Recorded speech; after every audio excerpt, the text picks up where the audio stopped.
Hello everyone, it's Justine. Today I'm going to be showcasing one card using a few different dies. So first I have this high die that makes a stitch tie like this. I will also be using the dies from the small die of the month from June, and I use these two. So one's a solid, one goes on top of each other, just like this. Still have to glue it. And I am also using a Glimmer plate. Now this is coming out July 14th, and I glimmered this shape using the Glimmer plate that is the Essential Glimmer plate, and this is the arch. So this whole surface glimmers, and I am fairly new to glimmer plating, and I just glimmer plated this out and just fussy cut it out, and it's ready for my card. I also will be using this embossing folder. This was the embossing folder of the month from June, and this will be my first card with it, so I'm pretty excited to use this one today. So I do need to finish stitching on my high piece. So I left the bottom part of the eye unfinished because I kind of was thinking about the stitching, and I thought, maybe some people don't know much about stitching on cards. So as I show you stitching on this little eye, I will kind of explain a few things. I'm just going to use my tool-in-one to pop out the rest of these symbols. Okay. So to start stitching, you first need paper, and you take the die. So for this piece, I used this die here, and this gets pressed onto the paper by use of a die cutting machine.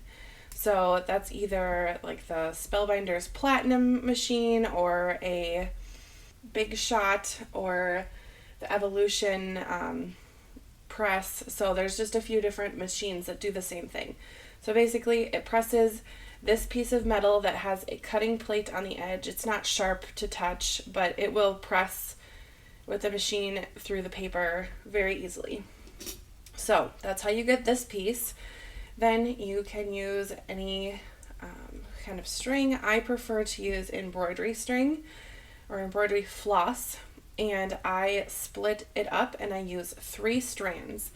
Spellbinders recommends 1 to 3. I prefer using 3 because I like the full look. So that's what it ends up looking like with 3. So to start, I always kind of have a back on the top for right now, and I go in through the outside holes, and I pull it through enough for my tail to kind of rest near the first flower, kind of about there. Then my string is now on this front side. I'm going to go in through the middle and carefully pull it tight without losing my tail. Oh, I just lost my tail. I'll try it again. Go out through this outside and then hold my tail. And it's okay if it's a little long because you can always cut it. Anyway, up through the middle. Then I'm going to go to this hole. You could go to any hole on this first flower, but I'm trying to stitch to hold the tail. So I'm going to go to the next hole here, and that already is holding it just a little bit more securely. Then up through the center and out through the outside. And as you go, you kind of want to just flip over your project every once in a while just to make sure that things are looking okay. I prefer to stitch with the back up when I'm hiding a tail like this, just to make sure that the tail is secure. But you will get knots like this one, and you'll just have to make it come undone.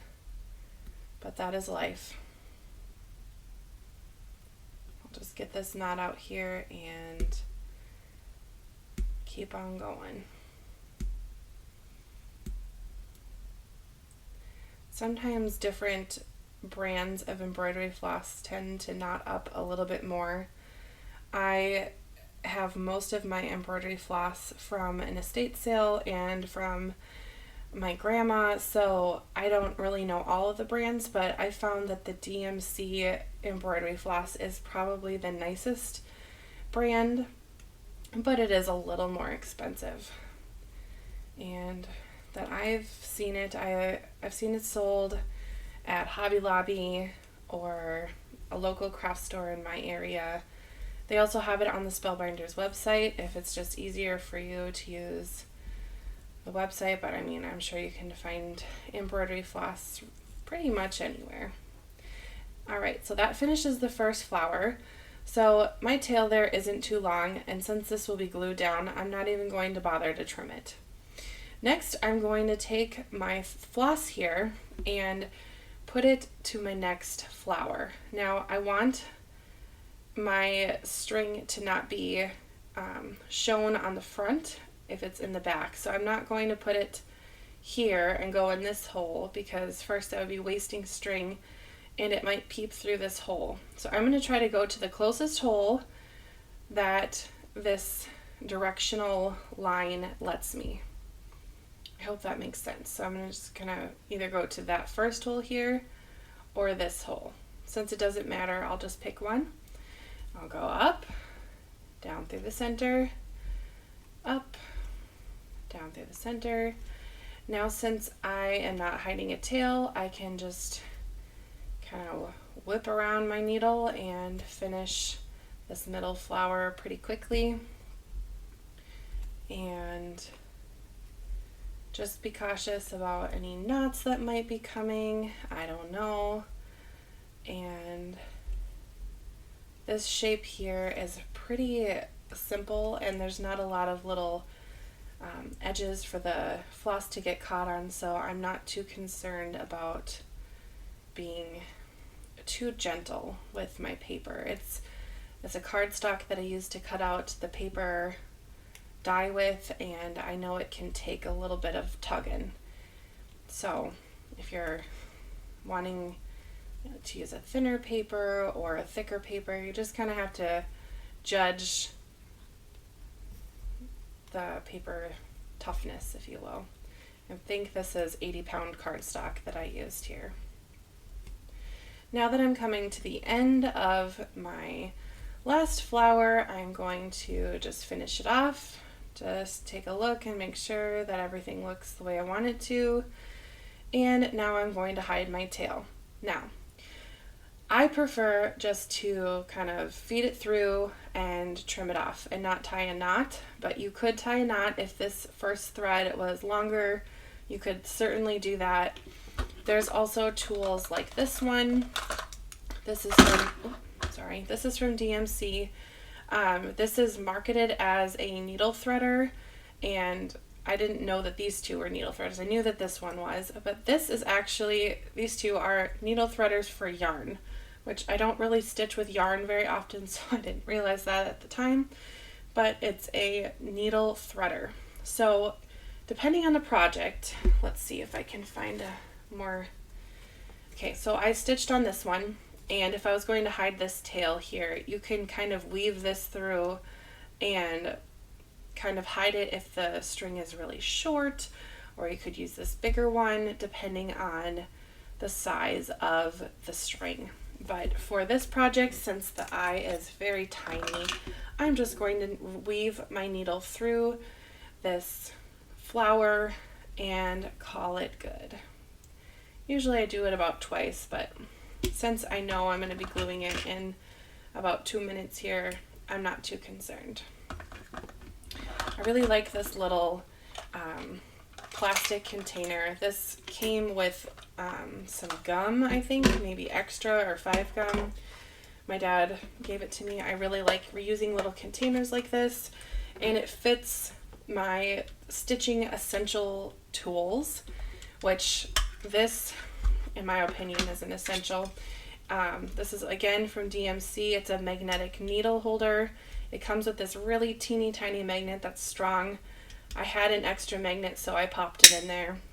But when I am stitching, especially on the go, I like to stitch a lot if I am a passenger in a vehicle and I know that I can just drop it in.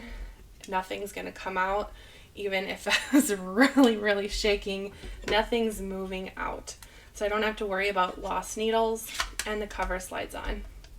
And if you just wanted a temporary hold, it also works with the lid on because the metal is pretty thin. That magnet is holding it. So even if you were just dropping it on, it wouldn't come off. So that's part of my essentials, and that fits nicely in there. Then I have my little stitching scissors, which are always helpful. I keep this little tool in there for threading needles or hiding them. I like to keep a little bit of washi tape in there just because on bigger projects, sometimes, I don't think I used it on this one, no, but sometimes on some projects, I guess I haven't used washi tape in a while, but if there was a string that I couldn't hide, I would just tape it down. Not a big deal.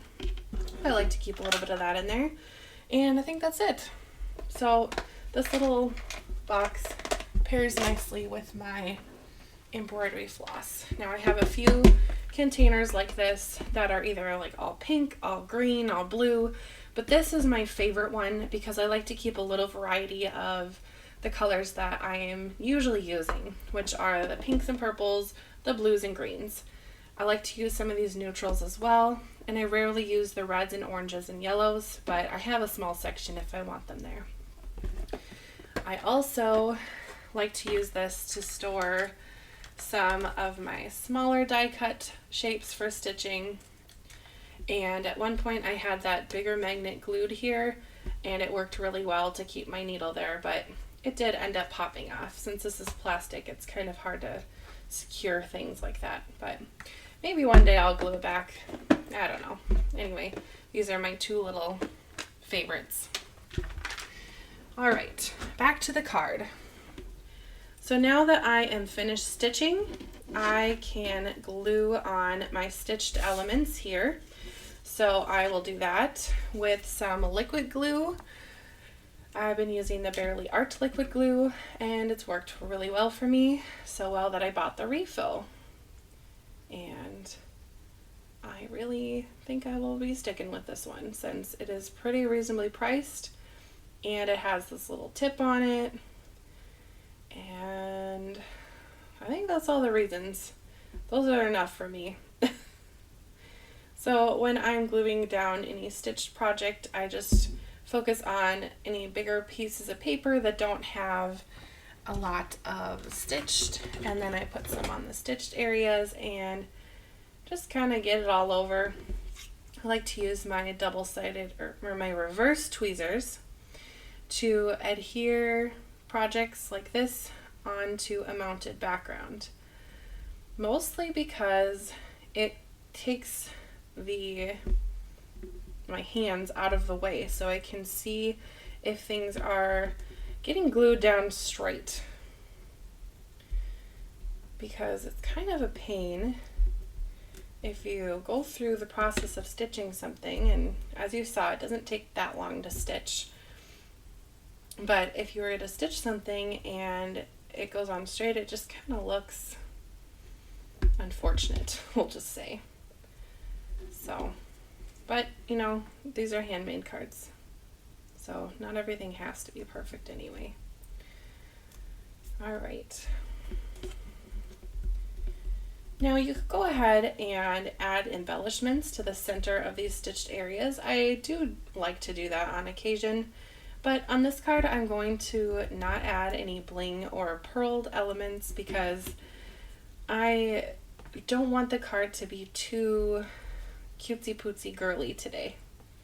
So now I'm going to prep my background here, and like I said, I'm going to use this embossing folder from June, and I didn't want it to be perfect, so I'm going to put it in crooked. But before I start, I just want to mention I have my piece of paper here. This is cut to 4 1/4 by 5 1/2, and I took a strip of blue scrap paper that I had and I adhered it down with some double-sided tape, and I'm going to emboss it with this blue paper already on there. So when I have my card, that blue paper also has my design lined up, ready to go. Like I said, I wanted to put this one in kind of crooked because I'm looking for kind of a playful design. So I'm going to put this through my die cutting machine on a lower setting, and I will show you what it looks like in a minute. Alright, that is all finished, and it's exactly what I was hoping it would do, which is a kind of slanted design on both the blue and the black. So perfect. Now I'm going to grab a card base and just kind of get things mounted on the card with some double-sided tape. For time purposes, I will skip to the part where it's already glued on. All I'm doing is adding this and sticking it on. Now that my card front has been adhered to my card base, I'm ready to add some of my designs to it. Now I want this glimmered piece to be somewhat of the background, the main background for this high. Now I want it to be off center and make sure that it gets the high in there, kind of like that. I think that's what I was kind of envisioning. And I want to use this border die to kind of tie in the colors from the stitched part. So I'll put that there. I really like this border die. It came in a set. I think it was called Stylized Border Trio, and it was a small die of the month monthly subscription item, but it was pretty popular, and they just have it on their website now as a regular die to purchase. So if you're interested, I will have a link for these dies in the description. I really liked using this die with a white on top with a gold, so instead of teal here I use gold on the background, and it turned out really cool to see the little gold peeping through these little raindrop areas. I'll add some glue to the back and put it on my card.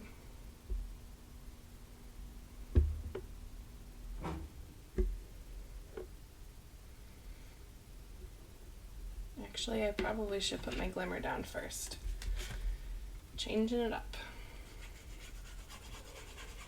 I'm fairly new to glimmering, I mean within the last year or so, and I really enjoy pulling off the foiling after it has gone through the glimmer machine and then through my die cutting machine to be pressed. That is so satisfying and really fun. And I love when it turns out kind of like this, where it's a little bit imperfect, if you will. Now to put my stitched element down. I really like this high die. I think that it can be used in a fun way just to add a little cheerful hello, and I think it's a pretty popular greeting.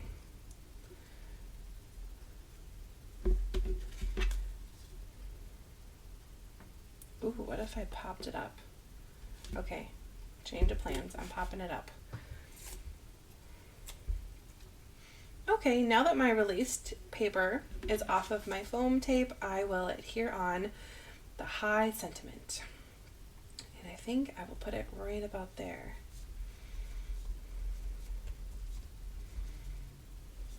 I think that's right. Yes. Perfect. Now I think it needs a little bit of something, so maybe I will add this strip. I don't really want to add bling or anything to this one. I'm not really feeling the bling. I don't know why today, but I'll add the strip. So to do that, I'll use my liquid glue and just put on an area Probably a little bit wide there, but I will just trim off any extras. No, that wasn't too much of an over glue. Perfect. Perfectly imperfect. That's what I'll say about this one. All right, well that is the finished card. So again, I used the high die from the June release. That's this one. It's called the Stitched High. I used the Glimmer plate. That is the Glimmer Essentials, and this is the Arch. I used the embossing folder from June that has these kind of like almost Celtic-ish themes going on. And then I used the Border Trio, and this was the small part of the small die of the month from June. So that was these two dies. This made the white and this made the teal. Alright, well I hope you enjoyed this video, and if you did, please hit the like button. That helps the video get to other people who might enjoy it, and it also helps YouTube recommend content like this to you so you can find more fun videos like this. And if you're interested in more videos specifically from me, please hit the subscribe button, and anytime I post a new video on my channel, you will have it in your subscriptions, and it'll be all ready for you to be inspired by, hopefully. And I put out a lot of videos now. I've been kind of newish to YouTube on 2022, so I'm kind of getting the hang of it, hopefully a little bit here. I had to change YouTube channels, but I'm here to stay on this one, and I hope you stick around and enjoy some crafty content from me. Again, thank you so much for watching, and I hope to see you in my next one. Bye!